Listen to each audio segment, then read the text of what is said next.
Hello, my name is Mason Cersei, and this is my Lean project. So, my project primarily revolves around my work. I work in a warehouse with high volume. I am tasked with running the dock area, so I essentially load trucks and I pull trucks off the dock. However, I'm also responsible for the efficiency of my warehouse team. I need to make sure that these trucks can be pulled off to make room for either inbound trucks or trucks that are going outbound. So I gotta deal with both. But it's also important to me that my warehouse team is efficient to getting those trucks built so I can pull them off. One of the challenges that I have to face is organizing the pig ticket.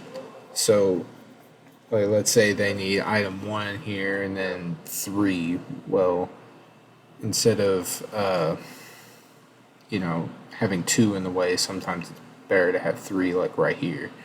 And my project is to be making straight lines through these aisles, right? But what one of the challenges that I have that this warehouse layout supports is spaghetti strand picking. So it often leads to mistakes or unstable pallets, and there's a lot more travel time for the order builders instead of them actually physically putting SKUs or different materials onto a pallet.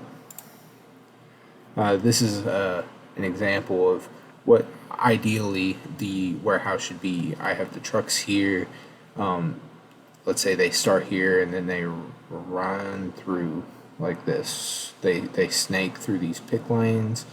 I'm assuming this isn't a wall here, but this also allows for intersection travel, so then they can go here and then down here without breaking through this dock area, because chances are there's going to be a forklift here loading these trucks, or maybe a driver's going in to do paperwork, something like that.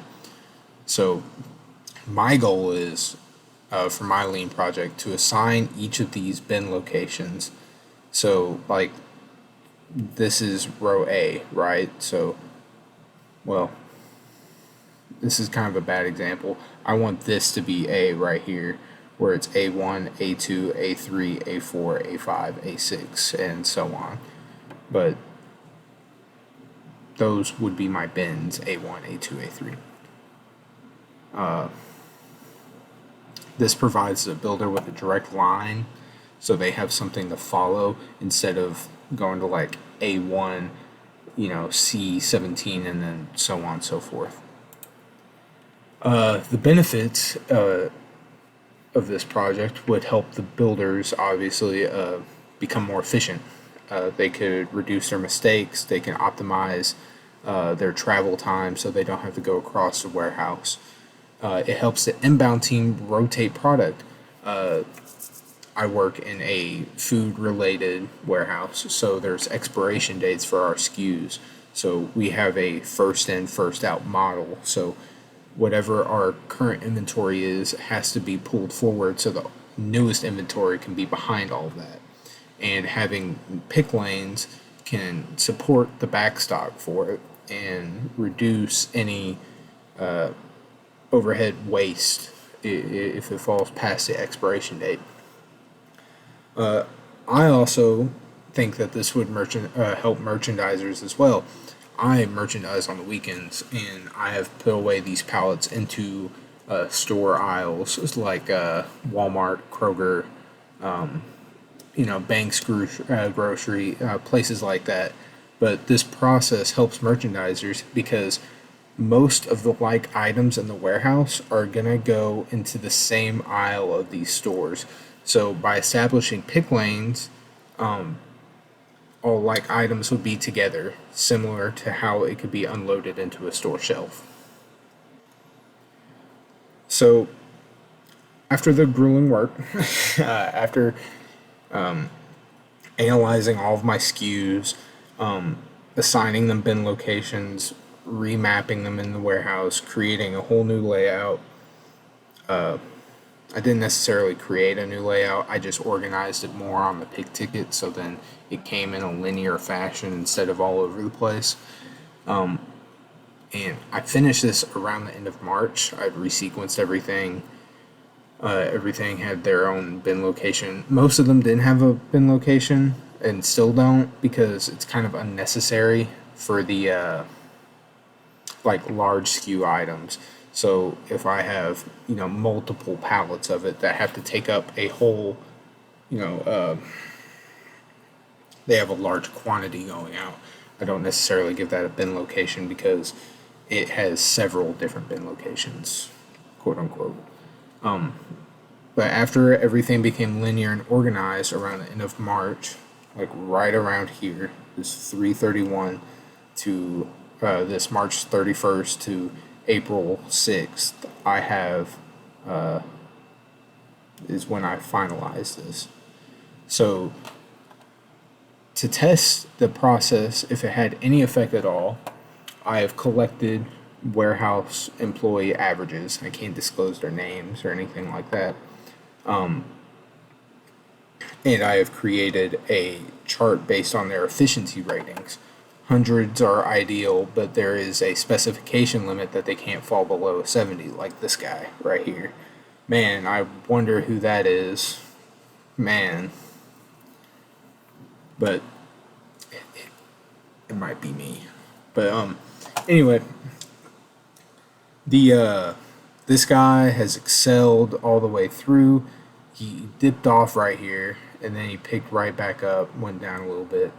This guy really liked the process change for a week and then went back down. This one seemed to go down, up. There's not really any significant change in this. Maybe there's a variability between the volume of our cases going out, which is something I can't disclose, but it seems like it didn't really have a outlasting effect. This is the warehouse team average. So this is an average of all those efficiencies put together, and this is the specification limits. So I have the upper specification limit right here and the lower one right here. And then here's the control limit with 3 standard deviations apart from it. This isn't really a necessary chart. It was just something that I threw together.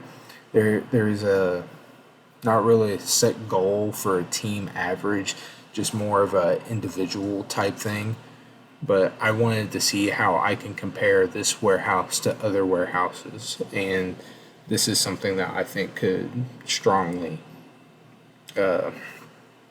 motivate different organizations to, or not organizations, but different branches of this organization to perform at a higher level. I think that this could work. And this doesn't necessarily have a control limit.